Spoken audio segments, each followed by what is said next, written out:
Apocalipse capítulo 1, versículo 12. Apocalipse é o livro da revelação. E diz assim,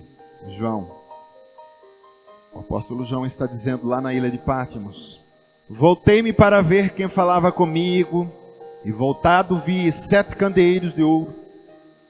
E no meio dos candeeiros, um semelhante a filho de homem, com vestes talares e cingido à altura do peito, com uma cinta de ouro.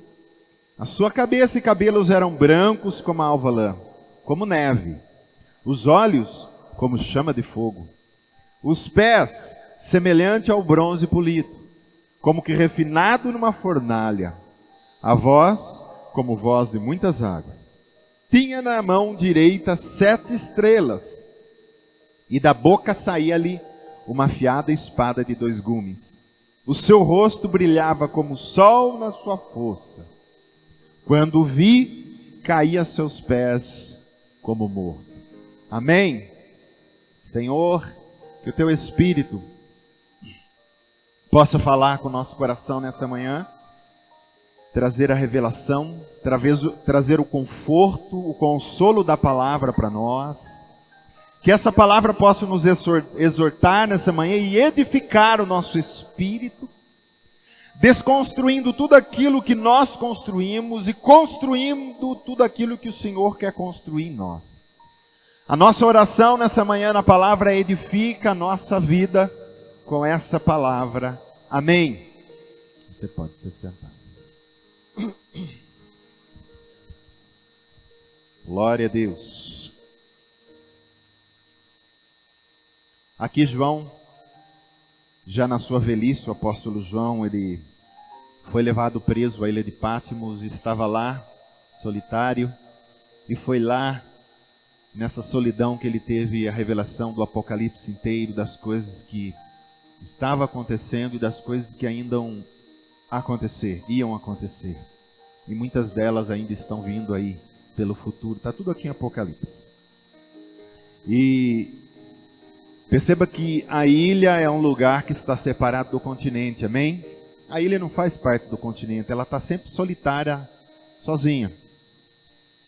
E se um princípio para nós, já no começo dessa pregação, é que se eu quero ter uma revelação maior do Senhor, eu preciso ir para uma ilha. Eu preciso me separar do mundo, eu preciso me separar do continente, eu preciso ter meu momento a sós com o Senhor, como João teve. E só assim Jesus vai começar a mostrar para nós quem Ele é de verdade. Nós vamos começar a entender profundamente as coisas de Deus. Amém? E aqui eu quero falar com você nessa manhã sobre essa palavra tão estranha que nós vamos explicar ela daqui a pouco. Que aqui existe um epístrafo e os seus resultados. E você vai entender aqui no versículo 12 do capítulo 1, onde eu quero falar sobre isso. Diz assim comigo: e virei-me, vamos lá, e virei-me para ver quem falava comigo. Diz assim comigo: e virei-me. Diz agora epístrefo. É meio enrolado de falar. Epístrefo, vamos lá? O que é esse epístrefo? Do grego significa virar, converter-se, revolver. Então João estava lá, ele ouviu alguém falando e ele epístrefo. Ele virou para ver quem estava falando com ele. E muitos acham na sua vida que já viraram para o Senhor, mas ainda não viraram. Muitos acham que o epístrefo já aconteceu na vida dele, mas ainda não aconteceu. E há um princípio para nós, querido crente, para ser convertido, para ter revelação de Jesus, tem que virar-se, tem que voltar-se para o Senhor. Se Pedro, que andou 3 anos com Jesus, você imagine, querido, 3 anos, mas é 3 anos todos os dias, comia, bebia, estavam juntos, dormiam juntos, levantavam juntos, 3 anos. Quem é bom de conta? É 365 vezes 3. Ainda tinha mais 6 meses, né? Vai dar mais de 1000 e poucos dias aí. Não é? 300, 600, 900? 1000 e algo. Hã? 1095 se fosse 3 anos, mas foi um pouco mais, porque não foi só 3 anos. Parece que me fala em memória, 3 anos, 6 meses. Todo dia, todo dia. E não como nós sentimos Jesus hoje só pela fé ali, ó. Jesus estava ali, ele apalpava Jesus, pegava na mão de Jesus, abraçava Jesus, Jesus tocava. E o tempo todo vendo milagres, milagres, curas, libertação, demônios saindo. Mortos levantando, Jesus, Pedro estava do lado. Aí chega no dia em que Jesus ia ser crucificado, você sabe, antes de ele ser preso, naquele dia, o que Jesus disse para Pedro? Não, não é isso, mas é isso também. Pedro, quando te converteres, e é a mesma palavra do grego, quando epístrefo, quando te converteres, virares para mim de verdade, aí cuida da igreja, ministra aos seus irmãos. E às vezes a gente acha que a gente já virou. Então nós temos que colocar no nosso coração e perguntar nessa manhã, será que de verdade, quando eu ouvi a voz do Senhor como João ouviu, será que eu virei de verdade ou continuo de costas para Ele? O que vai dizer se sim ou se não é o estilo de vida que eu estou levando depois de ouvir a voz dEle. Se depois de ouvir a voz dele, eu continuo andando pelo caminho que eu mesmo andava, como a irmã trouxe a palavra hoje, com as mesmas maledicências, gritarias, iras e tanta coisa, e eu não arranquei nada disso, isso é um sinal que eu continuo caminhando para onde eu estava, não aconteceu o epístrefo. Mas se quando eu ouvi, eu virei, e comecei a ter um estilo de vida diferente do que eu já tinha, a mudar o jeito de vestir, falar, pensar, reagir. Esse epístrofe aconteceu na minha vida e com certeza Jesus vai começar a se revelar a mim. Querido, ninguém tem um olho atrás, a não ser a aranha, não sei se tem 8 olhos. Nós só temos 2, nós só olhamos para uma direção. Então se eu estou de costa para Jesus, eu não consigo ver a sua glória, ver a sua beleza, ver o seu caráter. Porque de costas eu não enxergo. Amém? Diz para quem está do teu lado, vamos encarar Jesus de frente. Jesus tem falado com tantos, querido, mas tão poucos têm se virado para Ele. Que Jesus tem falado, Ele tem. E isso nós não podemos negar. Tanto quanto nós que estamos aqui na igreja, quanto aqueles que já estão lá fora ainda. Jesus tem falado, e tem falado, e tem falado. Nós temos ouvido, mas não temos virado. Porque quando Jesus chama, a gente tem que virar, querido. E Ele te chama pelo nome, não pelo apelido, não, mas Ele te diz, fulano! Você tem que virar. Você tem que encarar Ele de frente. E muitos têm medo de fazer isso, porque quando vira para a luz, vai começar a aparecer toda a nudez, toda a vergonha, toda a sujeira. E tem gente que não quer se limpar disso. Por isso que Pedro diz, a porca ela volta para onde? Para a lama. E o cão volta para o seu próprio vômito. Então nós temos que pedir para o Senhor, tira esse espírito de porco de mim, tira esse espírito de cão de mim, porque eu não quero mais ter gosto pelas coisas do mundo. Amém, querido? Glória a Deus. Não é necessário apenas ouvir, nós temos que tomar uma posição e virar. E o que João viu aqui, querido, você imagina, como eu disse agora, ele viveu tanto tempo com o Senhor ali, todos os dias. Ele quando virou para ouvir quem falava com ele não viu mais o carpinteiro. Ele não viu mais o filho de José. Ele não viu mais a raiz em terra seca, o sofrido, que não tinha forma. que não havia beleza nenhuma nele, como diz Isaías 53. Ele não viu mais isso. E eu imagino que João, porque a Bíblia diz, o único nome de um discípulo que estava assistindo a crucificação é João, que é esse. Que ele diz para cuidar da sua mãe Maria. Você imagine como, eu não sei aqui quem já teve o desprazer de ver um acidente, de ver alguém tudo traçalhado em algum acidente, aquilo fica e impregna na mente, parece que não sai, você nunca mais esquece daquela imagem horrível. E o que aconteceu com Jesus ali foi uma imagem horrível. Ele urrando naquela cruz, ele sofrendo, ele gemendo, e João assistindo e ouvindo. Mas quando ele olha agora, ele vê Jesus glorificado, querido. Ele vê aquele que o rosto brilha como um sol, vestes brancas, cabelos brancos. Ele viu um Jesus glorioso. Mas para isso ele teve que virar. E por que a gente não consegue ver mais esse Jesus glorioso? A gente consegue só entender o Jesus da história, o carpinteiro, o filho de José, o filho de Maria, aquele que está pendurado de pau, de pedra. Porque a gente não virou. Epístrofo tem que acontecer na nossa vida, querido. Ou a gente vira, ou a gente sai. Porque andando com a igreja dia após dia, ouvindo a palavra, a quem muito é dado, muito é cobrado. O que a gente está recebendo, o que a gente vai fazer com isso? Né? Não é verdade?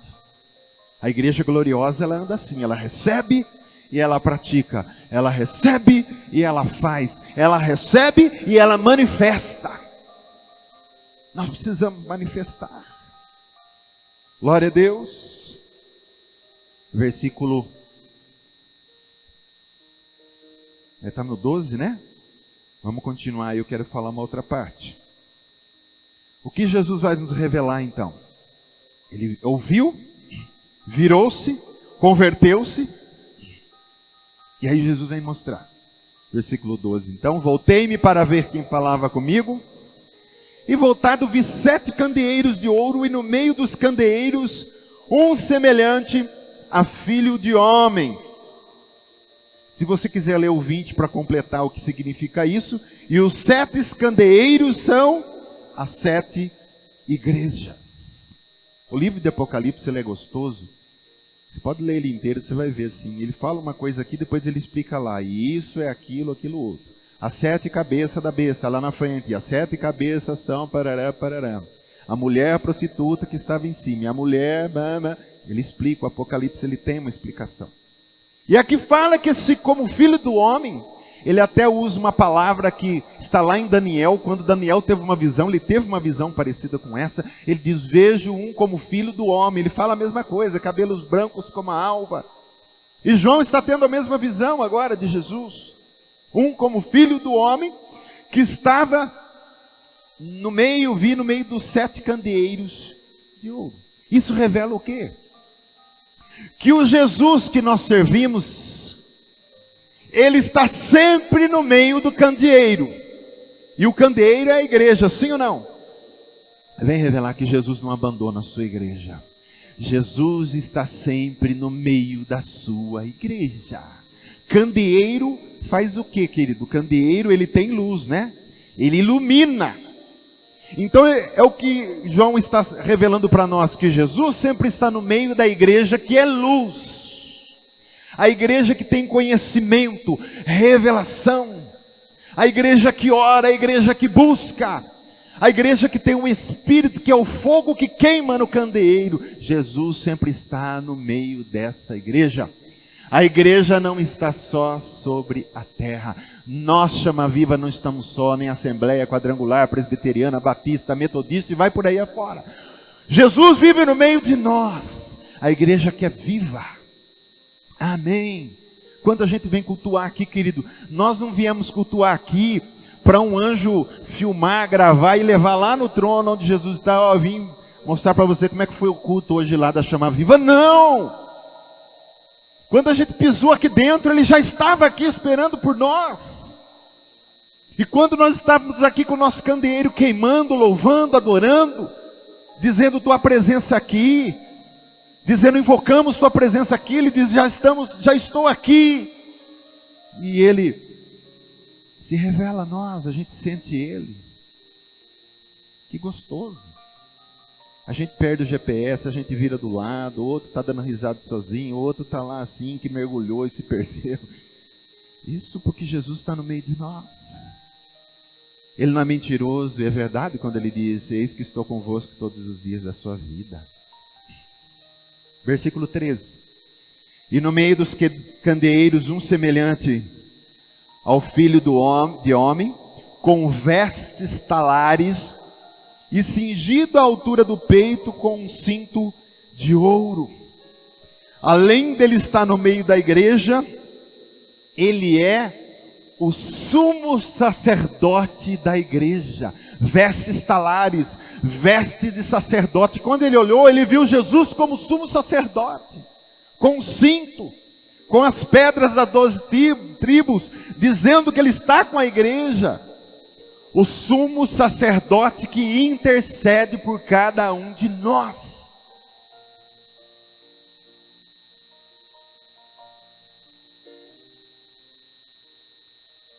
Eu não vou colocar essa palavra, mas nós já lemos. Pedro estava para desfalecer, e ele diz, Pedro, Simão, Simão, eis que Satanás vos reclamou para vos peneirar como trigo. Eu, porém, roguei por ti para que a tua fé não desfaleça. Tu, pois, quando te converteres, fortalece os teus irmãos. Jesus sabe quem é dele, querido. Jesus sabe quem o Pai já deu para ele. Jesus sabe quem o aceitou de verdade. A esse ele está rogando o tempo todo, é o sumo sacerdote.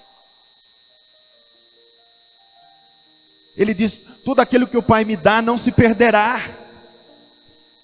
E o que o Pai deu, Deus trabalha. É a obra dele. É claro que temos a nossa parte, nós temos que santificar, nós temos que buscar, nós temos que pagar um preço. Mas ele sempre está intercedendo por nós.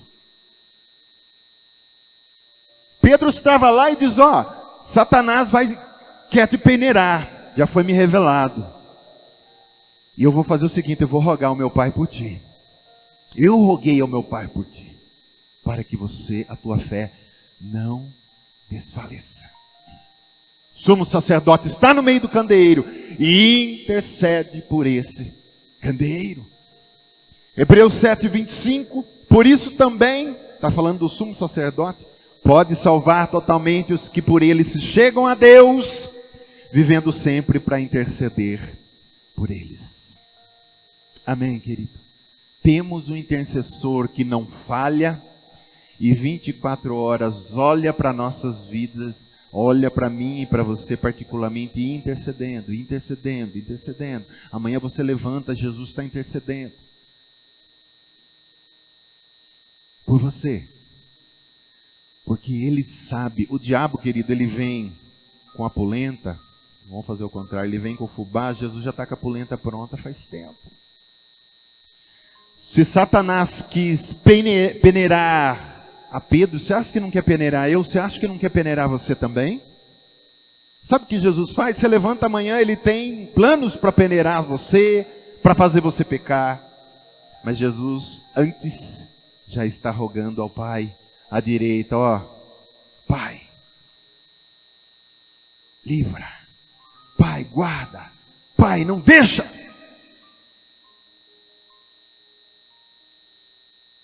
Aquele que é crente de verdade, querido, que entregou a vida de verdade para Jesus, que já experimentou, pode acontecer momentos na vida que parece que tudo vai destruir, mas não destrói, parece que vai ruir, mas não rui. Crente, ele é muito teimoso, crente é um bicho turrão, né? Não desiste. Não desiste. Sabe por quê? Porque Jesus está sempre intercedendo por ele. Está sempre dando força, está sempre renovando, está sempre levantando de novo.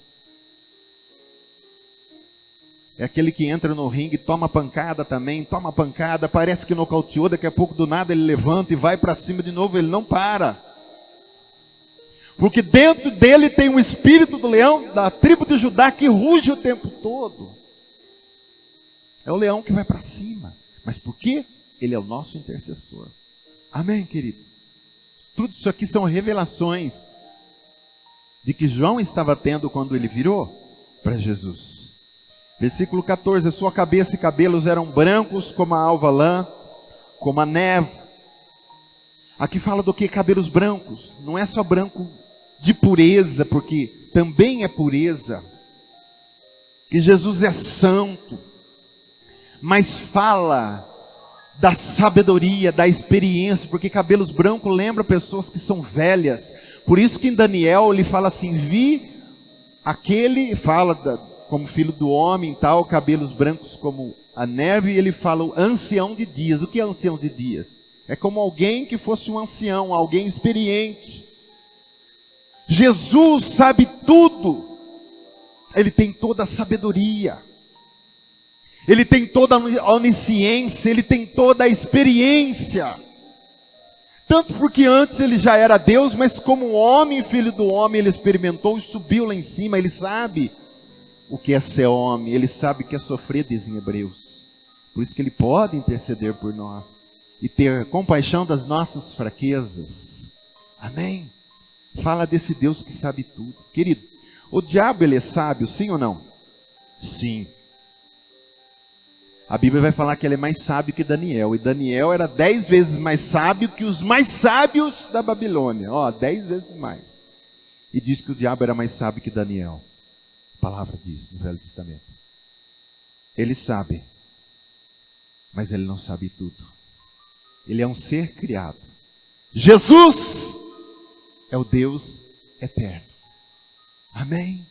Então nós podemos confiar nele. Ele sabe o que está fazendo com a nossa vida.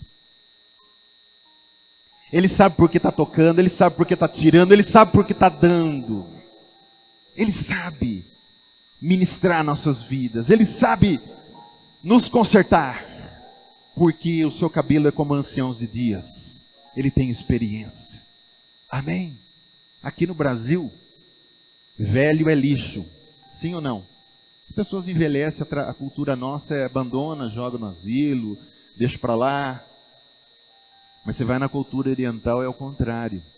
O velho tem honra. Na China, por exemplo, e Japão, quando os homens ficam com cabelo branco, é honra para eles ter cabelos brancos. Aqui a gente corre fazer o quê? As mulheres pintam. Lá não, lá ficou de cabelo branco, todo mundo respeita. Esse homem tem experiência, esse homem é vivido, essa mulher sabe o que está falando. Isso que a palavra de Deus está querendo dizer aqui. Versículo no 14 mesmo, onde diz assim: os olhos como chama de fogo. Então quando ele olhou, ele olhando nos olhos de Jesus, parecia que era um fogo que saía dos olhos de Jesus.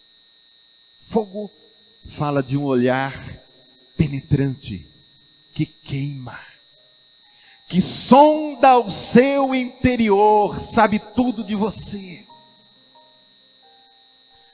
Salmo 139, 23, até tem uma música, né?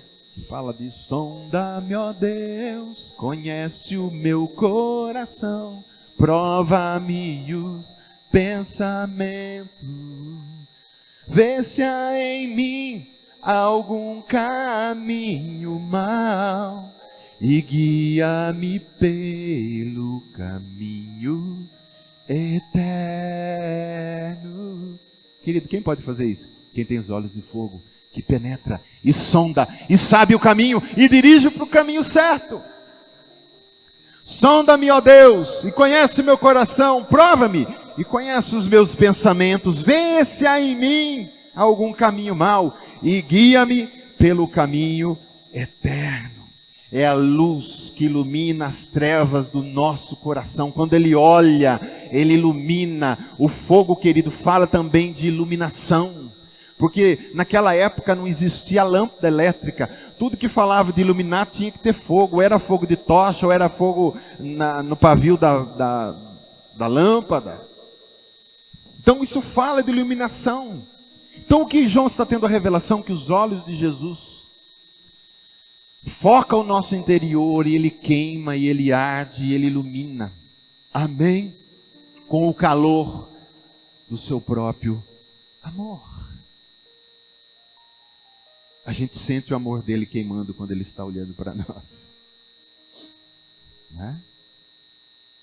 Querido, quantas pessoas que foram criadas aos pés de Jesus desde pequeno, e por um momento da sua juventude, porque os adolescentes e os jovens, eles,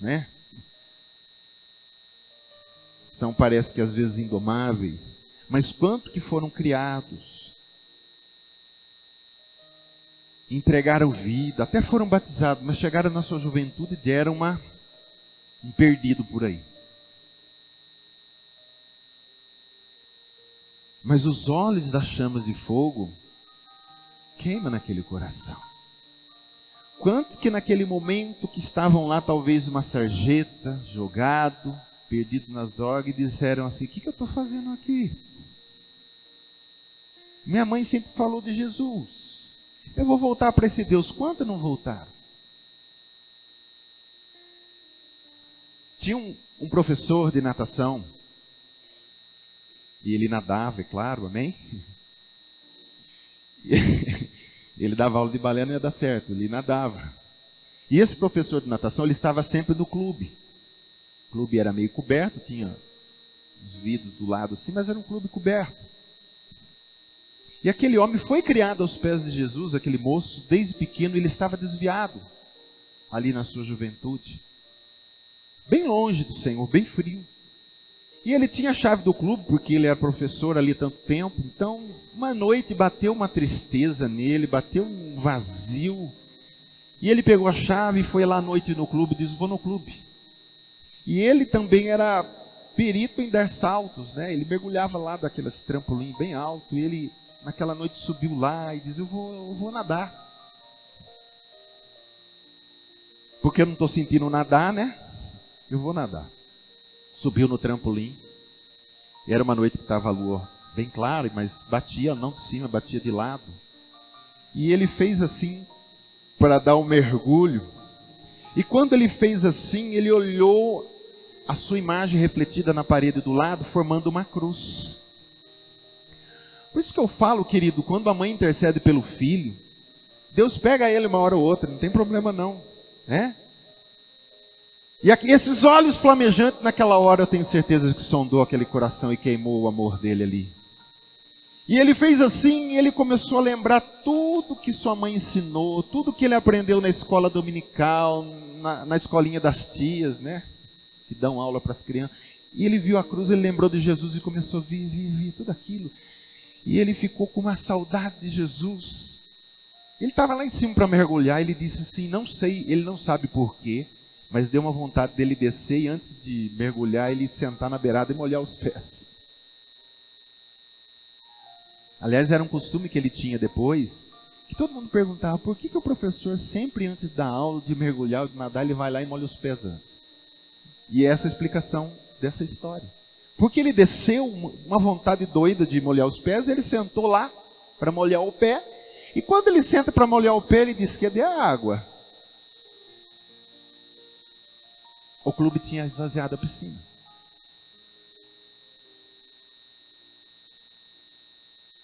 E quando ele fez isso, ele chorou, se reconciliou com Jesus e disse, Jesus, tu me amas. Ele olhou a cruz. Por isso que eu disse, quando a gente vira para Jesus, né? Os olhos flamejantes. E Jesus colocou no coração dele, desce lá molhar seu pé. Você vai ver que você vai mergulhar. É no azulejo. Esse amor tem salvado tantas vidas assim, querido. Tem salvado tantas vidas assim. Ó, ele é filho de Deus, ele é eterno, ele está com o Pai, tudo é dele. Mas ele tem um amor tão grande por nós, ele diz, não, mas eu não quero essa glória só para mim. Eu tenho que salvar aqueles vermezinhos da terra, eu tenho que trazer eles para cá, aqueles homenzinhos que estão nas trevas, que tem como senhor o diabo. Eu vou descer lá e vou salvá-los. Isso é olhos flamejantes que queimam o amor dentro de nós. Uma vez um navio estava vindo e um príncipe viu um moribundo se afogando no meio do mar, um jovem moribundo, né? Não tinha família, não tinha nada, estava lá largado, não sei o que ele foi fazer lá, tentar remar ir para algum lugar e estava lá no meio do mar, morrendo. O príncipe com grande misericórdia foi parando o barco, mergulhou, tirou aquele homem que já estava morrendo nas águas, trouxe para o barco Se via que ele era moribundo pelas suas barbas, os seus cabelos, o seu jeito, mas era jovem. E ele levou esse jovem para o reino. Chegando lá no reino, ele cuidou desse jovem e diz assim, o príncipe, puxa, mas como é que eu faço? Se eu deixar ele no reino, ele não pode ficar no palácio porque o palácio é real. Só pode comer no palácio, viver no palácio e ser cuidado no palácio quem é da família real. E se eu largar esse jovem depois de cuidado para o reino aí, o que vai ser dele? Tive uma ideia, ele disse, foi lá com o pai e disse, pai, dá para você adotar esse jovem como seu filho? E o pai, com o coração que amava tanto o filho, o príncipe, o próximo rei, diz assim, sim. E aquele jovem teve o mesmo sobrenome do rei e fez parte da família real e comia todo dia na mesa. E isso é bíblico, você sabe de Mefibosete, que era um homem coxo das pernas, filho de Saul, porque Saul morreu, ele estava abandonado lá tão longe, e Davi estava lá no seu reino perguntando assim, olha lá, isso é coração, querido, de quem ama de verdade, quem tem coração de Deus. Por isso que Davi foi chamado homem segundo o coração de Deus. E Davi disse assim, tem alguém da família de Saul? E Saul, você sabe quem foi? Aquele que perseguiu ele mais de 10 anos querendo matá-lo. E ele diz assim, tem alguém da família de Saul para que eu possa exercer bondade? E a um diz lá, tem sim, um tal de Mefibosete, que tem os pés coxos. Chama ele lá. E Mefibosete, quando foi chamado, ele pensou, puxa, agora vai matar eu, porque o meu pai perseguiu ele tanto tempo e ele vai querer se vingar de mim. E quando Mefibosete chega lá, ele diz assim, a partir de hoje você vai comer na mesa comigo. Vai almoçar, vai tomar café, vai jantar. Você vai morar aqui no palácio, você vai dormir aqui, e todas as suas terras serão devolvidas, as terras do seu pai. Tudo que seu pai tem, tudo que é seu vai ser devolvido. E diz a palavra, e o Mefibosete reconheceu, quem sou eu, um cão, para o Senhor ter essa misericórdia de mim?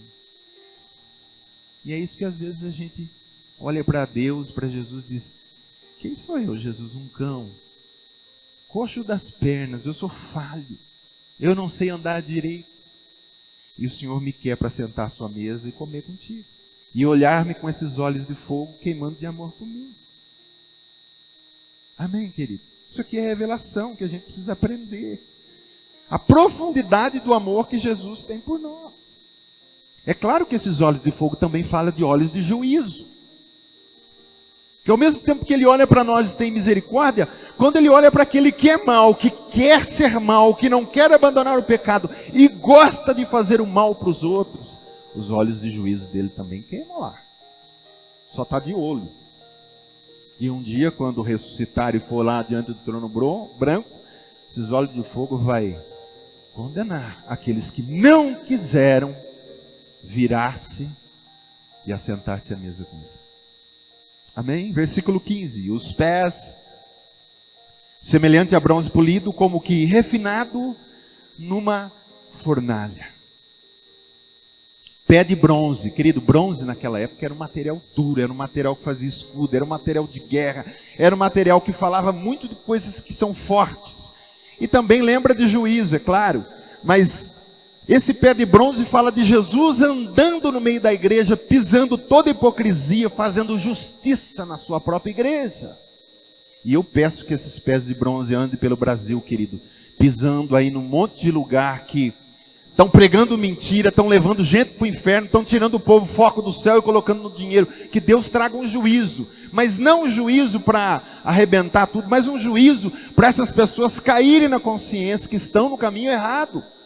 Porque ele é dono da igreja, ele não vai deixar a sua igreja dessa maneira. Ele vem com os pés de bronze, pisando. Amém? Que pisa também o inimigo, que também é juízo. E a Bíblia diz que vem chegando esse dia. Depois dos 7 anos de tribulação que acontecerá sobre a terra, Jesus vem para pisar. Jesus vai matar anticristo e todos os seus reinos que vão contra Israel. Jesus pisará, diz lá no monte das oliveiras, o monte vai rachar, e ele vai entrar em Jerusalém por aquela porta que hoje está lacrada e tem um cemitério na frente. Aquilo vai se romper, ele vai entrar andando com os pés de bronze, dizendo, eu vim aqui na terra trazer juízo e justiça, e a partir de agora eu instalo o meu reino de justiça e paz. Amém? E tem uma palavra que fala, se eu não me engano, em Pedro, que o juízo de Deus começa por onde? Ninguém sabe? Pela casa de Deus. E que esse juízo que começa pela casa de Deus seja um juízo de bênção para nós aqui, amém? Porque juízo não quer dizer sempre negativo, condenação. Porque nós vamos passar pelo tribunal de Cristo, onde é juízo para a igreja, mas juízo para galardão. Amém? Que seja um juízo assim. Versículo 16. Tinha na mão de... Não, perdão, não é versículo 16 ainda não. Que aí no versículo 15, a segunda parte, que diz assim: a voz como voz de muitas águas. O que quer dizer voz como voz de muitas águas? O que você entende que João ouviu que ele diz assim, ó, a voz dele era como voz de muitas águas? Que a voz dele é imponente. Hebreus 1:3 diz que ele sustenta todas as coisas só com a sua palavra. Quando Jesus dá uma ordem no céu, isso tem que se cumprir. Quando ele diz, fecha essa porta, ela nunca mais se abre, mas quando ele diz, abre essa porta tem que se abrir. Voz de muitas águas fala voz de poder. E não só isso, você já tentou conversar com alguém perto de uma cachoeira muito grande? Tenta conversar, você consegue ouvir a pessoa? Você só ouve a cachoeira. Sabe o que quer dizer isso? Que quando Jesus fala, querida, a nossa voz some, a gente só ouve Ele. Quando a gente aprende a ouvir, virar-se para Ele e ouvir a voz de muitas águas, nós perdemos a nossa voz. Nós perdemos o nosso direito de falar e de achar e de dar palpite. Ah, Jesus, mas não tem mais. Jesus está falando, a voz dele cobre tudo. Amém? A voz de muitas águas. E essa voz tem falado conosco, querida. Tem determinado propósitos e vontades para nós. Voz de muitas águas. O crente, quando ele se vira para Cristo e começa a ouvir a voz de Cristo, que é a voz de muitas águas, ele vai parar de falar, ah, eu acho, mas se, ele diz, Senhor, faça-se a tua vontade. O Senhor está falando, você diz, amém, eu entendi. Só diz assim, amém, entendi. E vai lá e faz. Amém, querido? Quando Jesus fala, Ele cala a boca de todo mundo. Amém? Sua palavra sempre prevalecerá. Os homens na terra, eu não sei se no Brasil já votou essa lei do aborto, ainda não, né? Parece que caiu, graças a Deus, né? Mas estão doidos ainda para... Isso não parou, mas em muitos países já votou, isso já é lei. Estados Unidos, outros países aí, parece que... A maioria dos países aí avançados já... O Brasil quis trilhar o mesmo caminho, tomara que nunca se acerte. Querido, o que prevalece é a voz de muitas águas. Pode aprovar a lei do aborto, mas aquele que abortou, que pecou e assassinou, um dia vai dar conta, aquele que tem a voz que prevalece, é a minha. Eu não quero que assassina. Ah, aprovou, pode casar homossexual, amém, cada um faz de sua vida o que quiser. Pode aprovar, mas a voz de muitas águas diz, eu não aprovo, isso é abominação. Amém? Não se preocupa com isso não, querido. Com as leis que o homem aprova, deixe de aprovar, se preocupe, ouça, a voz de muitas águas é a dele que prevalece na sua vida. Ah, mas todo mundo está largando a de 40 e está arrumando duas de 20. A voz de muitas águas é que prevalece. Malaquias diz assim, ser fiel à mulher da sua mocidade. Ser fiel à mulher da tua mocidade. O pior que a gente vê hoje, pastores fazendo isso. Volta e meia eu vejo notícia lá, eu olho o pastor, a cara dele bem velhinho com uma mocinha do lado. Pastor tal, largou de sua mulher, arrumou outra, mas não arrumou outra da mesma idade. Malaquias está dizendo, não largue a mulher da tua mocidade. Deus abomina esse tipo de coisa. Amém? Versículo 16. Tinha na mão direita 7 estrelas. E vamos para o 20 para ver o que é essas 7 estrelas. Quanto ao mistério das 7 estrelas que viste na mão direita e os 7 candeeiros de ouro. As 7 estrelas são os anjos das 7 igrejas. O que são os anjos das 7 igrejas, querido? Que ele tinha na mão. Fala bem alto. Pastores.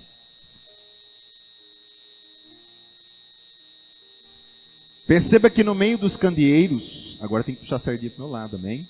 Dá licença? Deixa ele falar. No meio dos 7 candeeiros Jesus andava, mas na sua mão estava quem? Os anjos, os pastores.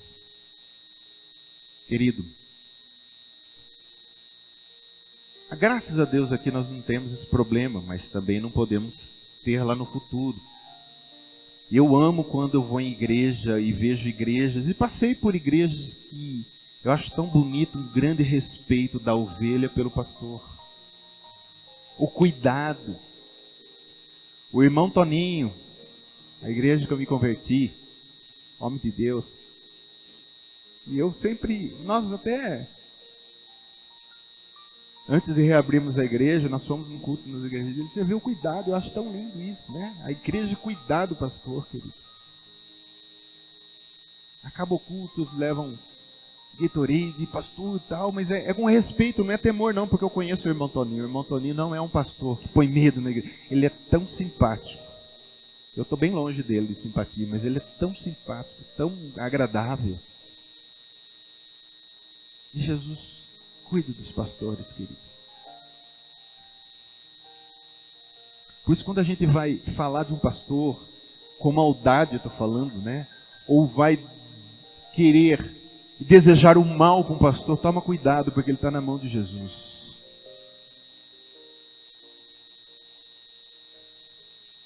Cuide bem dos seus pastores. Nós estamos hoje aqui, eu não sei amanhã, mas enquanto nós estivermos aqui, cuide bem dos seus pastores. Com intercessão, com cuidado, muito mais agora que nós estamos, querido, totalmente na dependência da igreja. Nós fechamos a nossa empresa. Nós fechamos, não, Deus fechou. Porque um monte de vezes, de crises piores, Deus honrava. Mas dessa vez a gente sentiu, Deus quer que feche, Deus vai parar, e parou. Eu e a pastora, a nossa família, dependemos de vocês. Cuide dos seus pastores, amém? Porque a nossa vida é para vocês agora. A nossa profissão não é mais fabricar joia, a nossa profissão agora é fabricar pessoas, caráter, libertar, cuidar. Amém? E aí quando Jesus vai falar, eu acho que está subindo o som aqui, né? Deve estar acabando a pilha. Baixou aí ou impressão minha? Quando Jesus vai falar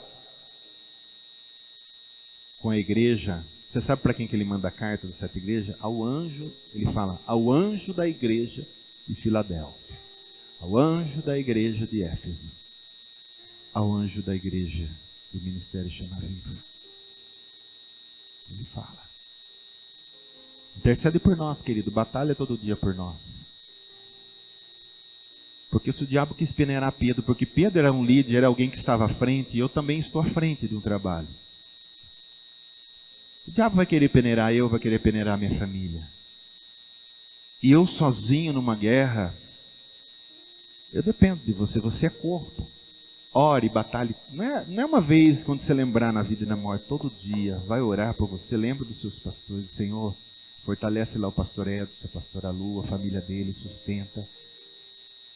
Amém? Pede para Deus guardar a vida da gente, nós precisamos. Glória a Deus. Hebreus 13:7. Obedecei aos vossos guias e sede submissos para com eles, pois velam pela vossa alma, como quem deve prestar contas, para que façam isto com alegria e não gemendo, porque isso não aproveita a vós outros. Amém? Glória a Deus. Vamos juntos, cooperando, virando a manivela, trabalhando. Como é que é aquela música lá, Dó? Trabalhando, sua igreja edificando e rompendo as barreiras pelo amor. Vão rompendo as barreiras com amor, trabalhando junto, lado a lado. Amém? Eu vou dar conta de vocês, sabia disso? Já diz ali. Eu vou ter que dar conta de cada um de vocês. eu sinto no meu espírito que eu estou no caminho certo. Porque a cada dia que você vem aqui ouvir a palavra, você ouve palavra, amém? Eu nunca preguei o que eu acho. Porque se fosse pregar o que eu acho, eu ia pregar coisas que você gosta e que eu gosto, coisas do humano, do mundo. Mas eu não estou aqui para pregar o que eu acho, o que eu gosto, estou aqui para pregar a verdade e a palavra, o que Deus quer falar. A voz de muitas águas, amém? Mas eu vou dar conta de vocês. Eu espero chegar um dia no céu e receber um joia de Jesus, dizer, ó, você fez certo. A palavra você entregou, a santidade você levou. Exemplo você foi. Porque Paulo chega até a dizer assim, sede meus imitadores. Isso é forte, querido. Sede meus imitadores. Amém, querido? E da sua boca saía ali uma afiada espada de 2 gumes. Vamos ver se a gente acelera um pouco. O que é a espada afiada que saía de 2 gumes da boca dele? Era a palavra de Deus. A palavra ela tem 2 cortes, um de um lado e outro do outro, porque não é aquele tipo de espada que tem corte só de um lado só. A espada que corta dos 2 lados, quando enfia, ela corta, os 2 lados tem lâmina. 2 gumes, fala do que? Lei e evangelho, morte e vida, condenação e graça, bondade e severidade de Deus. Essa história que todo mundo está aí, ai, Deus é bom, Deus é graça, Deus... Toda desculpa para o pecado sempre é assim, Deus é amor. Mas eles esquecem que a espada de Deus tem 2 gumes. Deus é amor, mas Deus também condena o que está errado. É graça para aquele que estava no pecado, condenado. Jesus para ele é redenção, porque ele está entregando a vida para Jesus. Mas para aqueles que estão ouvindo e rejeitando é condenação. Quem crer, diz lá em João 3, será salvo. O lado que corta com graça. O lado que corta com juízo. Mas quem não crer, está condenado. Isso está na nossa mão. A Bíblia é a única espada, querido, que quando ela fere o coração do pecador, ele acaba trazendo vida para ele. A espada, quando um homem de Deus, seja quem for, uma mulher de Deus, está pregando na unção, falando, evangelizando, ela sai e ela corta o coração do pecador, e quando ela corta, ela ressuscita o pecador. A palavra de Deus, Romanos 11, 22. Considerai, pois, a bondade e a severidade de Deus. Ó, espada de 2 gumes, bondade e severidade. Ele é muito bom, é. Ao mesmo tempo, ele é equilibrado também, é severo. Para com os que caíram, sabe de quem ele está falando aqui, o caíram? Severidade? Os judeus que rejeitaram o Salvador, que eram o povo da onde Salvador nasceu, rejeitou. Então Paulo está falando para vocês que conheceram, que ouviram a palavra, mas rejeitou, para vocês, corta como severidade. Mas para contigo, nós, os gentios que aceitaram, a bondade de Deus, se nela permaneceres. De outra sorte também tu será cortado. Amém? Faca de 2 gumes. Que revelação para nós. Ele traz graça e ao mesmo tempo ele mostra, mas cuidado, anda na minha palavra. Salmo 119, 11. Guarde no meu coração a tua palavra para não pecar contra ti. Amém? Ah, mas é só o Velho Testamento que condena. Não, querido, o Velho condena, o Novo também condena. Nós estamos vendo aqui. A maior condenação é rejeitar Jesus Cristo como Salvador. Rejeitou, foi condenado. Em vida, não é depois que morreu, já em vida está condenado. Amém? Que essa espada sempre corta em nós, querido, trazendo a graça e trazendo também, mostrando o lado da morte para a gente desviar dele. O seu rosto brilhava como o sol na sua força, fala da sua glória. Você imagine João olhando para ele e falava como brilhava o sol na sua força. Ele está querendo dizer o sol na sua força quando o sol está no mais alto do seu brilho, ao meio-dia, rachando uma mona. Ele olhava para Jesus e o rosto de Jesus era como esse sol. E ele brilha no meio da igreja, esse rosto com sol, trazendo justiça à igreja. Ele empresta para a igreja a sua glória, a sua luz que reflete através de nós. Porque Moisés, quando ficou 40 dias na glória do Senhor, como é que ele desceu o rosto dele? Brilhando. E brilhava tanto que ele teve que cobrir, que o povo não conseguia olhar. Se não conseguia olhar, você imagina que glória que foi impregnado no rosto de Moisés. A glória não é dele, mas é porque ele ficou com Deus da glória.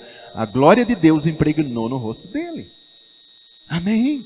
Jesus está brilhando essa justiça em nós e tem que estar impregnado em nosso rosto. Essa glória do Senhor que nós refletimos por onde nós passamos. Amém? Juízes 5, 25, 31, estamos encerrando. Assim, ó Senhor, pereçam todos os teus inimigos. Porém, os que te amam brilham como o sol quando se levanta no seu esplendor. Canto de Débora. Os que amam a Jesus, os que se virou para Ele, que se converteu para Ele, ouviu a voz e virou. Essa glória brilha no rosto, como o sol do meio-dia na maior da sua força. Que esse cântico de Débora seja o nosso cântico, querido. Nós amamos o Senhor, amém? Diz assim: eu amo Jesus. Se você ama, essa palavra vai acontecer na tua vida. Porém, os que te amam brilham como o sol quando se levanta no seu esplendor. E para encerrar, o versículo 17. Aqui acontece uma coisa. Depois de tanto ele ver essa glória, o que aconteceu com ele? Eu quando vi, caí aos seus pés como vivo ou como morto? Como morto. O que significa isso para nós, para a gente encerrar? Quando nós tivermos a verdadeira revelação do Senhor, nós vamos morrer. Quando de verdade nós encararmos a glória dele e vemos o sol forte brilhando e toda a sua beleza, o que vai acontecer com a gente? Nós vamos cair aos pés dele como morto. Morto não sente vontade, morto não reage, morto não xinga, morto não sai. Morto não... sei lá quanta coisa que a gente podia falar. Morto não se prostitui. Morto não adultera. Morto não revida. Morto não reage. Quando eu tenho a verdadeira revelação do Senhor, eu caio aos seus pés. Como morto, porque não tem mais força. O meu homem velho, o meu homem adâmico, o homem carnal, ele perde todas as suas forças diante da glória de Jesus. A glória de Jesus suga toda a força daquele homem pecaminoso, mas dá a glória do verdadeiro homem, aquele que ressuscitou e está à direita do Pai. Querido, fecha isso aqui. Que coisa linda. Sempre aos pés de Jesus. Só pode estar aos pés de Jesus quem cai como morto. Quem está vivo, quem está com a sua carne a toda, não tem como cair aos pés do Senhor. Aliás, nem virou-se para Ele quem desse jeito vive. Amém? Morto, querido, morto. Diz para quem está do teu lado: morre, cristão. Seu homem velho, não é a sua vida não. Morre esse homem que está aí. Muitos até falam assim: ai, Senhor, eu quero ficar aos seus pés. Aí eu pergunto, que eu faço para você uma pergunta: mas você está disposto a morrer? Porque só pode cair aos pés de Jesus quem morreu como João caiu como morto. Ai, como eu quero ficar aos seus pés. Eu quero, mas está lá vivo. Vivo, que jeito você vai ficar aos pés de Jesus? Nunca, tem que morrer. Se não morrer, não cai aos pés dele. Enquanto estiver vivo, está de pé. E está procurando o caminho errado, mas depois que vira e vê toda a glória e toda a revelação, não tem como. A única coisa que sobra para nós é cair aos pés dele e pronto. O sumo sacerdote, quando entrava no Santíssimo Lugar, uma vez por ano, onde dizia que ali tinha a glória e a presença do Senhor, era uma fumaça que tinha ali. Quando ele entrava ali, ele não via praticamente nada, sabe? Porque o eu dele sumia, só ficava a glória de Deus. É assim quando a gente entra na revelação e se perde na presença do Senhor, a nossa vida some, o nosso eu some, eu só vejo Deus, só Deus.